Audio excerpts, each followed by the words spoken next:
Ciao da Nicoletta e grazie a Gerardo che mi ha dato lo spunto della pillolina di oggi. È una cosa che so da sempre e lui mi ha dato conferma.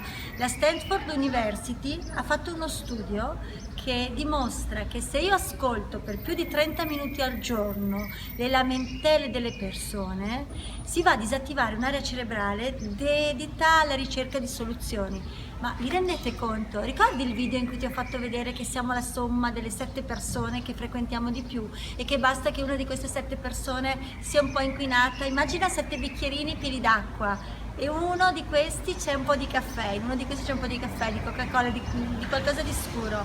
Basta quel po' di inchiostro nero per inquinare tutti gli altri. Perché se tutto il liquido viene versato in un'unica brocca, sai che il liquido nero intacca tutto il liquido trasparente. Cosa significa?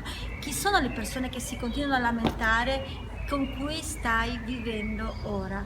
Quali sono quelle persone che ti stanno depauperando di energia? Quali sono quelle persone che forse sarebbe il caso di aiutare inizialmente, se poi non ascoltano allontanare, perché la vita è una e ho scelto da tanto tempo di vivere al meglio, ho scelto di stare al meglio, mi auguro che la stessa scelta la possa fare anche tu, perché ci sono troppe persone che vivono la loro vita in funzione degli altri, per sensi di colpa, per paura di fare certe scelte, per paura di prendere certe decisioni.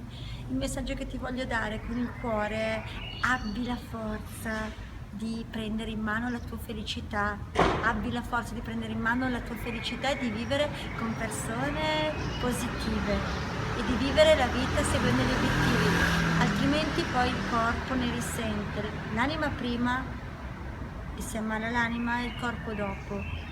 E quindi grazie agli studiosi di Stanford. Ciao, ciao, ciao!